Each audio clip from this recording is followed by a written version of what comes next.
हरे कृष्णा। भगवान श्री कृष्ण अर्जुन से कहते हैं, हे पार्थ, कर्म फल का त्याग न करने वाले मनुष्यों के कर्मों का तो अच्छा बुरा और मिला हुआ है। ऐसे 3 प्रकार का फल मरने के पश्चात अवश्य होता है,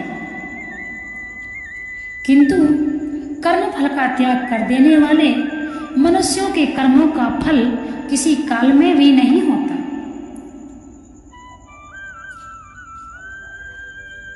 अत्यज्ञानम पद किन मनुष्यों का वाचक है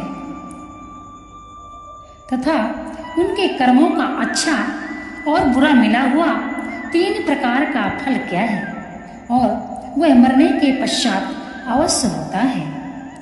इस कथन का भाव समझिएगा। समझने का विषय है, जिन्होंने अपने द्वारा किए जाने वाले कर्मों में और उनके फल में ममता, आसक्ति और कामना का त्याग नहीं किया है, जो आसक्ति और फलेच्छा पूर्वक सब प्रकार के कर्म करने वाले हैं, ऐसे सर्वसाधारण प्राकृत मनुष्यों का वाचक यहाँ अत्यज्ञानम पद है। उनके द्वारा किए हुए शुभ कर्मों का जो स्वर्ग आदि की प्राप्ति या अन्य किसी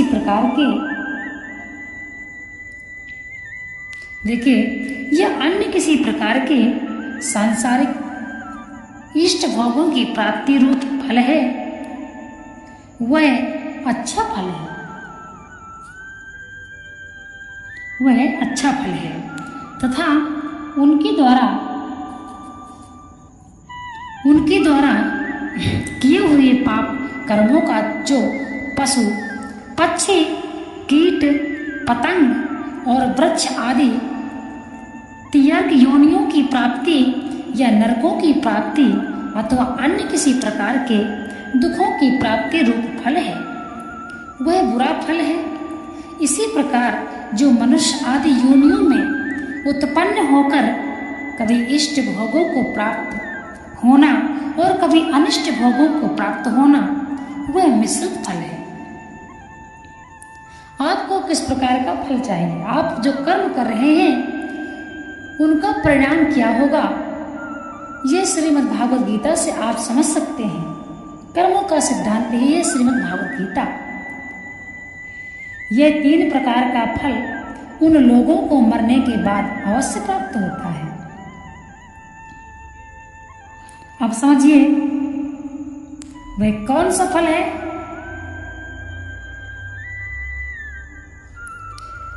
मरने के बाद अवश्य प्राप्त होता है, वह कौन सा फल है। इस कथन से यहाँ ये भाव दिखलाया गया है कि उन पुरुषों के कर्म अपना फल भुगताए बिना कष्ट नहीं हो सकते, जन्म जन्मांतरों में शुभाशुभ फल देते रहते हैं। इसीलिए ऐसे मनुष्य संसार चक्र में घूमते रहते हैं। यहाँ प्रेत्य पद से यह बात कही गई है कि उनके कर्मों का फल मरने के बाद होता है, तो क्या जीते हुए उनके कर्मों का फल नहीं होता?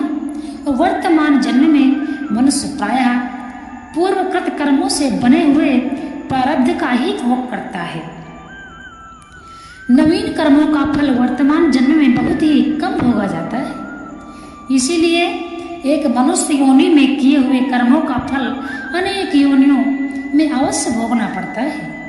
यह भाव समझाने के लिए यहाँ प्रेत्य पद का प्रयोग करके मरने के बाद फल भोगने की बात कही गई है।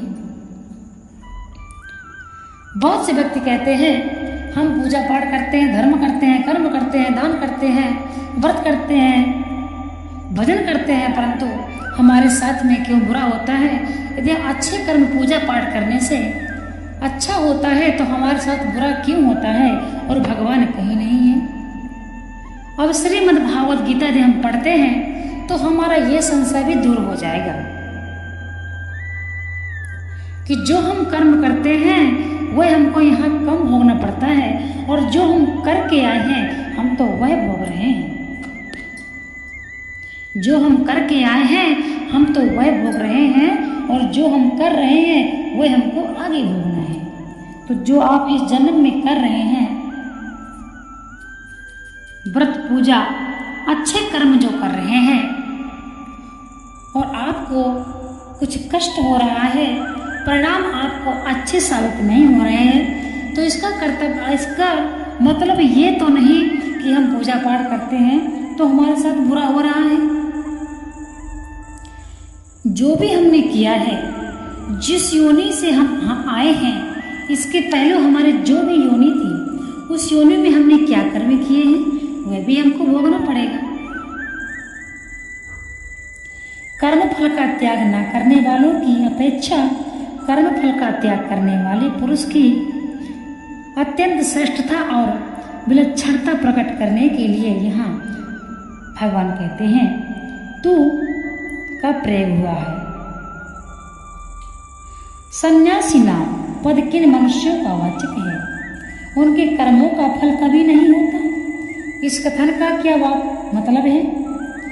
कर्मों में और उनके फल में ममता, आसक्ति और कामना का जिन्होंने सर्वथा त्याग कर दिया है, 10वें श्लोक में त्यागी के नाम से जिनके लक्षण बतलाए गए हैं, 6ठे अध्याय के पहले श्लोकों में जिनके लिए सन्यासी और योगी दोनों पदों का प्रयोग किया गया है, तथा दूसरे अध्याय के 91वें श्लोक में जिनको अनामय पद की प्राप्ति का होना बतलाया गया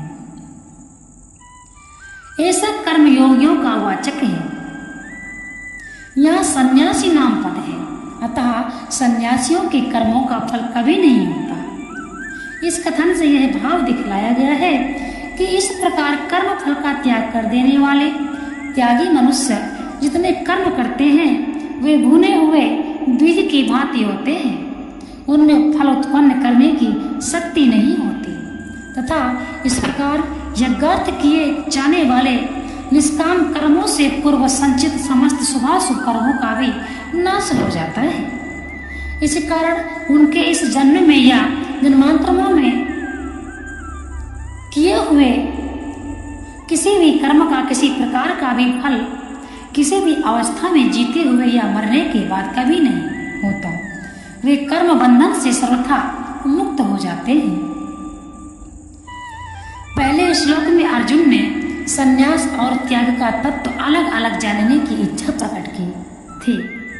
उसका उत्तर देते हुए भगवान ने दूसरे और तीसरे श्लोकों में इस विषय पर विद्वानों के भिन्न भिन्न मत बदलाकर अपने मत के अनुसार चौथे श्लोक से 12वें श्लोक तक त्याग का यानी कर्म योग का तत्व भली भांति समझाया है। अब संन्यास का यानी सांख्य योग का तत्व समझाने के लिए पहले सांख्य सिद्धांत के अनुसार कर्मों की सिद्धि में 5 हेतु बतलाए हैं। समझने का बहुत विषय है। जो व्यक्ति श्रीमद् भागवत गीता पढ़ता है, यदि वो पहला अध्याय ही पढ़ता है तो वह आगे जरूर पढ़ेगा। इसी तरह से वो पढ़ता जाएगा और उसको समझ में आता जाएगा। लास्ट में वह व्यक्ति यह समझ जाएगा कि मैं यहाँ किस लिए आया हूँ और मैं यहाँ पे क्या कर रहा हूँ और मुझे यहाँ पर क्या करना चाहिए। ये बात उसके समझ में आ जाएगी। तो श्रीमद् भागवत गीता का ऐसा ही प्रभाव है। हम पढ़ते हैं, सुनते हैं, दूसरों को सुनाते हैं, वैसे ही हमारे पाप नष्ट हो जाते हैं। इसलिए श्रीमद् भागवत गीता अवश्य पढ़ना चाहिए।